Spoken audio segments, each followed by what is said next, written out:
by Michael Tum and Roger Schneider. At least 6 people died and 24 were wounded in a shooting at a July 4th parade in the Chicago suburb of Highland Park, and officers are searching for a suspect who likely fired on the festivities from a rooftop, police said Monday.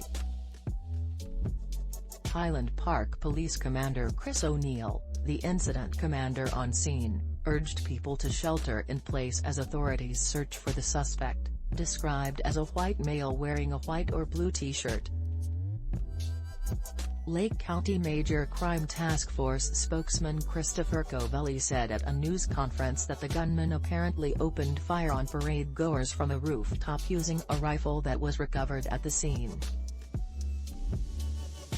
He didn't know which building. Covelli said police believe there was only one shooter and warned that he should still be considered armed and dangerous. He and O'Neill described the shooting as random.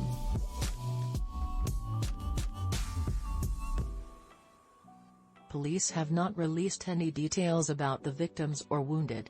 This morning at 10:14, our community was terrorized by an act of violence that has shaken us to our core, Mayor Nancy Rotering said at the news conference.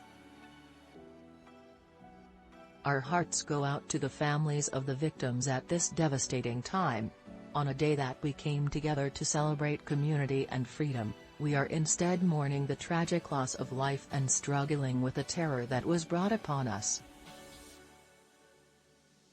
Hundreds of parade goers, some visibly bloodied, fled the parade route after shots rang out, leaving their belongings behind.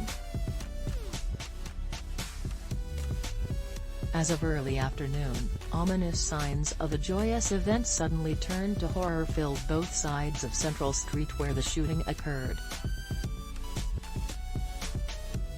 Dozens of baby cartridges, some bearing American flags, abandoned children's bikes, a helmet bedecked with images of Cinderella were left behind in their haste. Blankets, lawn chairs, coffees and water bottles were knocked over as people fled. Police armed, some in camouflage gear and many clutching R-style weapons continued to pour into the area.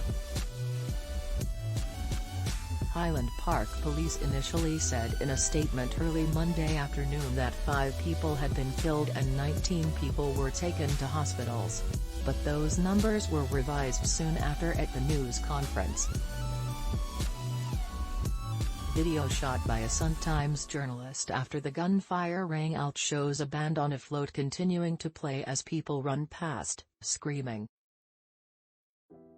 Gina Troiani and her son were lined up with his daycare class ready to walk onto the parade route when she heard a loud sound that she believed was fireworks, until she heard people yell about a shooter. "We just start running in the opposite direction," she told the Associated Press.